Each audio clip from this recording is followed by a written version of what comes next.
Hello student, today I am going to talk on fifth part of atomic structure. Student पिछले session में हम discussion किए थे Rutherford atomic model और उसके ड्रॉबैक भी देखे थे और इस ड्रॉबैक को दूर करने के लिए एक नए साइंटिस्ट आए और अपना एक्सपेरिमेंट को दिए। उनका नाम था नील्स बोर। अब आइए इस पर हम लोग डिस्कशन करते हैं। देखिए, जो नील्स बोर थे अपना नया कॉन्सेप्ट लाए, that is Bohr's atomic model. Niels Bohr ने सबसे पहले 1913 में अपना एटॉमिक मॉडल प्रपोज्ड किए और उसमें एटम के स्टेबिलिटी के बारे में बहुत अच्छे से एक्सप्लेन किए। उसके बाद में जैसे ये पिक्चर्स आप देख सकते हैं, बहुत अच्छे से कैसे एक्सप्लेन कर रहे हैं अपने पिक्चर से। डेट इज़ कि इसको ध्यान से अगर आप देखें तो पहला orbit, second, third, fourth, fifth. और देखिए, ये एन मतलब एटॉमिक नंबर नहीं, ये एन है इसके ऑर्बिट नंबर। ओके, देन देखिए, फर्स्ट ऑर्बिट को उन्होंने के बोला, सेकेंड को एल, और ये बाहर की ओर काउंट कर रहे हैं, अंदर फर्स्ट और लास्ट में बाहर वाले। ओके, तो फर्स्ट टू लास्ट यानी इनर टू आउटर की तरफ काउंट कर रहे हैं और ये इसका न्यूक्लियस है। तो के एल एम एन ओ, इस तरह से अपना ये ऑर्बिट को शेल बोला और इस तरह से अपना एटम के मॉडल को एक्सप्लेन करने में काफ़ी सक्सेसफुल रहे। फिर देखिए इनका क्या क्या पोस्टुलेट्स था, यानी कि कोई भी साइंटिस्ट होते हैं तो अपना एक पोस्टुलेट देते हैं, यानी कि अपने उनके वैलिड बात क्या होता है, उसके रिगार्डिंग क्या सच बात है, ये सब अपना देते हैं, बताते हैं। देखिए, तो इसके बारे में, इस मॉडल के रिगार्डिंग उन्होंने कई बातें बोले। उनका जो पहला पोस्टुलेट था, कई सारे बात बताए, उनमें पहला जो बात थी बहुत ही इम्पोर्टेंट थी और बोले कि इलेक्ट्रॉन जो होंगे किसी भी न्यूक्लियस के अराउंड एक सर्टेन सर्कुलर पाथ में मूव करेंगे और उस पाथ को उन्होंने बोले ऑर्बिट और शेल। क्योंकि ऑर्बिट का इस्तेमाल पहले होता था, अब उन्होंने नाम दे दिया नया एक सेल से। यानी ऑर्बिट अनेक हो सकते हैं, 1 2 3 4 5 देख रहे हैं, ये 5 ऑर्बिट है यहाँ, और यहाँ इसको अलग अलग नाम दे दिए, तो शेल भी कहा जा सकता है। ओके, देन इसी के रिगार्डिंग और भी बातें उन्होंने स्टार्ट किया। जैसे उन्होंने कहा electron in each orbit has definite energy. देखिए, न्यूक्लियस के अराउंड ऑर्बिट होंगे, ये बात सच है, और उसको शेल भी कहा। और इलेक्ट्रॉन जो मूव करते हैं सर्कुलर पाथ में, डेट इज ऑर्बिट पे, उसके पास एक खास एनर्जी होंगे, उसी एनर्जी के साथ मूव करेंगे। यानी कि अगर फर्स्ट ऑर्बिट है उसमें अलग एनर्जी होगा, सेकेंड ऑर्बिट होगा उसका अलग एनर्जी होगा। जैसे कि आप पिक्चर देख सकते हैं, ये न्यूक्लियस है, ये ऑर्बिट है, ये फर्स्ट, इसी तरह सेकेंड, थर्ड, फोर्थ, तो सबका अलग अलग एनर्जी होगा। ये फर्स्ट ऑर्बिट में जो मूव कर रहा है इलेक्ट्रॉन, इसका एक सर्टेन एनर्जी होगा, खास एनर्जी होगा, ये हमेशा इतना ही एनर्जी गेन करके रखेगा। सेकेंड में भी जितना रहेगा उतना ही। इस तरह से हर ऑर्बिट में फिक्स्ड एनर्जी रहता है और उतना ही एनर्जी के साथ वो रिवॉल्व करते रहता है। फिर अगला उन्होंने अपना सेंटेंसेस जोड़ा इस पोस्टुलेट्स में। The energy of electron remain constant along its orbit, that is कि जो भी पाथ पर अपना मूव कर रहे हैं, जो भी अपने सेल में घूम रहे हैं, हमेशा कांस्टेंट रहता है। यानी कि ले देकर बात सेकेंड थर्ड दोनों सेम ही रहा। उन्होंने कहा कि ईच इलेक्ट्रॉन जो कि मूव अगर कर रहा है ऑर्बिट में, उसके पास डेफिनेट एनर्जी होगा, ठीक है, एक खास एनर्जी होगा। और उसके बाद वाले पॉइंट में उन्होंने क्लियर कहा कि जो खास एनर्जी है हमेशा कांस्टेंट रहेगा। ओके, तो ये बात क्लियरली बता दिए। तो क्लियरिफिकेशन इस तरह से वो देते गए कि एनर्जी डेफिनिट होगा, एकदम निश्चित होगा। एग्जैक्ट कितना होगा उन्होंने अभी कंफर्म नहीं किए हैं, बट इतना बता दिया कि एक डेफिनेट एनर्जी होगा। और थर्ड पॉइंट में उन्होंने क्लियर किया कि हमेशा वो कांस्टेंट रहेगा, टाइम के साथ वो घटेगा नहीं और ना ही बढ़ेगा।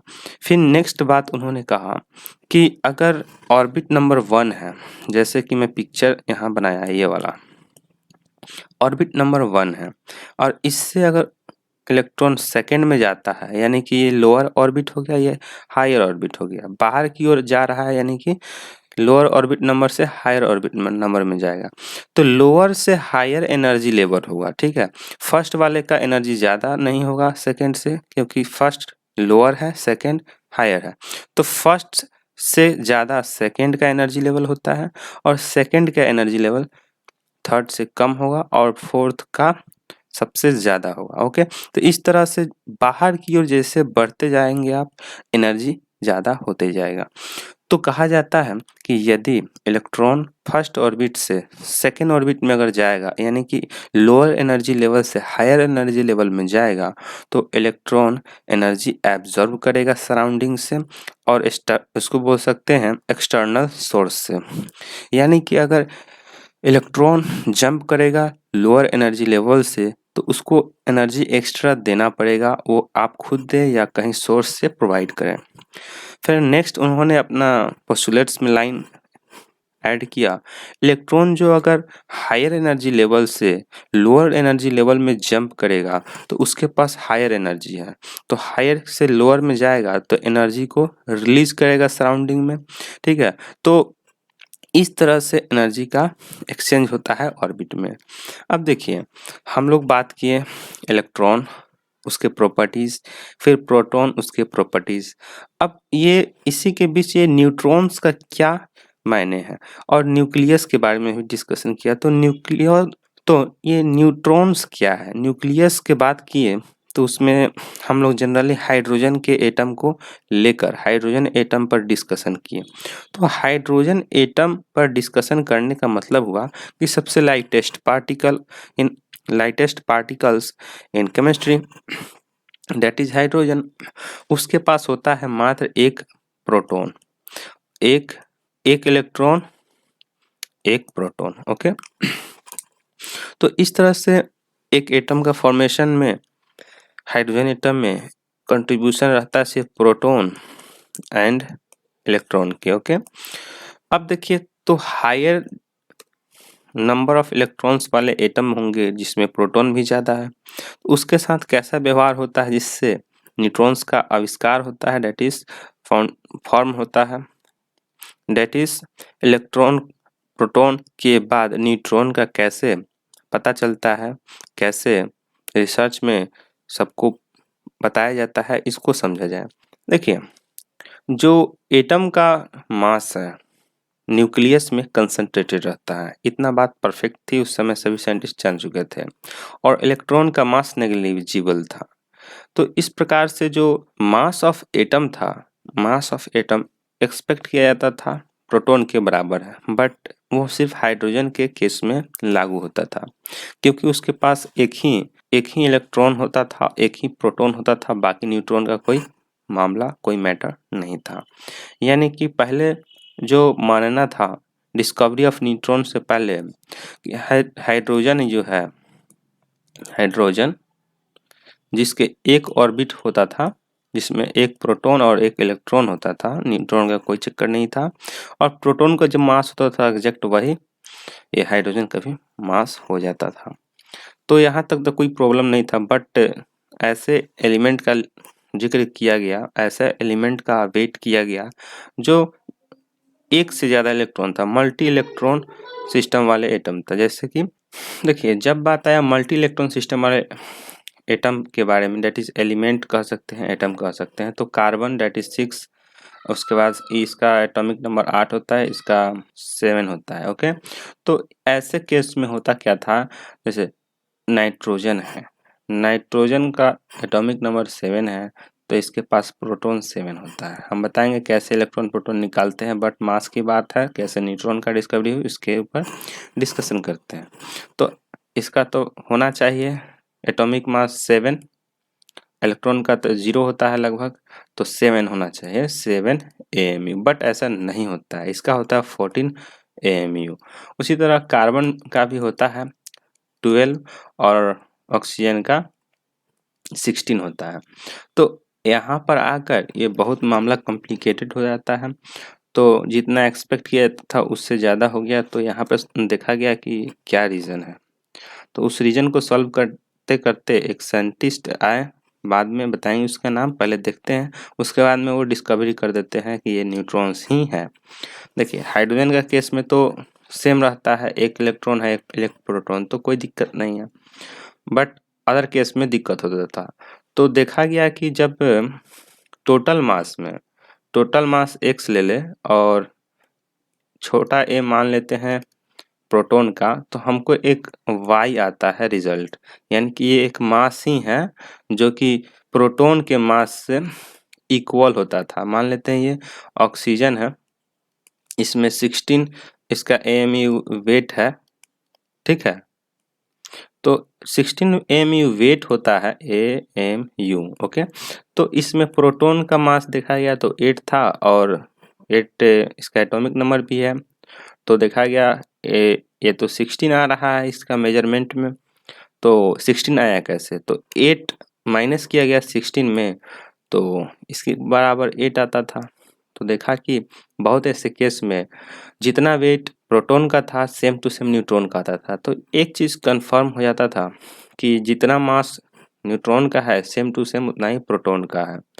तो इस तरह से इसका कंफर्मेशन हुई कि नहीं, कुछ तो है ऐसा चीज़ जो न्यूक्लियस में है जो प्रोटॉन के जगह पर उसका सेम वेट क्रिएट करता है। तो इस तरह से एटम के अंदर में प्रोटॉन और एक और चीज़ न्यूक्लियस में नाम रख दिया गया उसका न्यूट्रॉन। तो न्यूट्रॉन है जिसके कारण मास हमारे एटम का ज़्यादा हो जा रहा है। तो इस तरह से ऐसा देखा गया कि न्यूट्रॉन का जो मास होता है, न्यूट्रॉन का मास प्रोटॉन से थोड़ा ज़्यादा तो होता है, लेकिन कभी कभी केस में सिमिलर देखा गया। तो सिमिलर देखा गया तो समझ में आई बात कि ये जो न्यूट्रॉन्स है ये बेसिकली इसके जो वेट है काफ़ी कंसीडरेबल है और इसको हम लोग वैल्यू दें। देखिए इसके बेस्ड ऑन अबव ऑब्जर्वेशन, इस ऑब्जर्वेशन के आधार पर काफ़ी सारे डिस्कशन हुई और उसके बाद में पता चला कि ये चार्ज इसके पास नहीं है।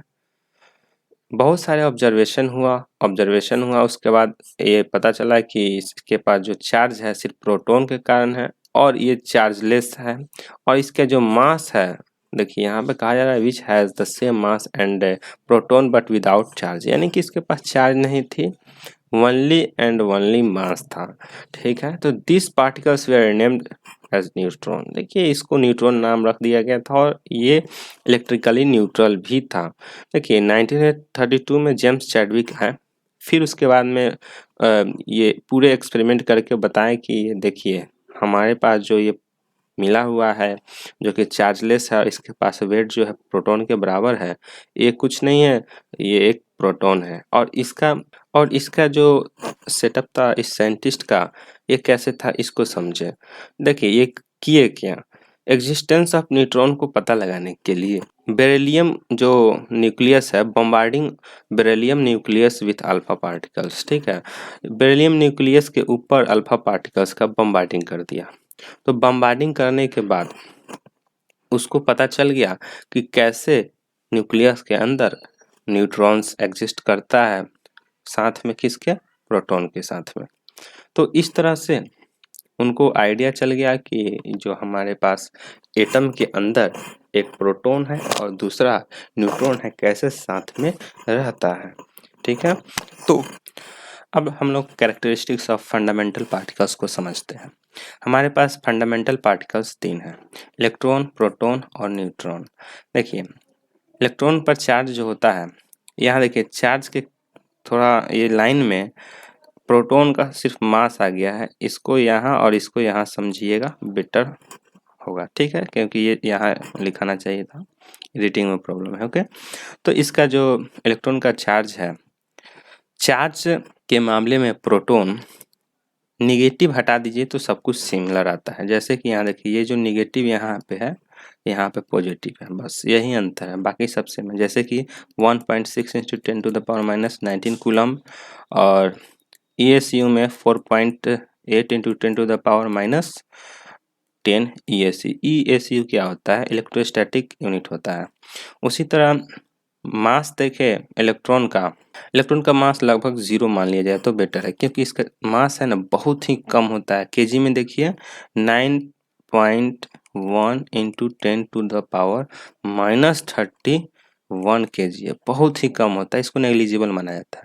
अब इसका रिलेटिव चार्ज -1 होता है।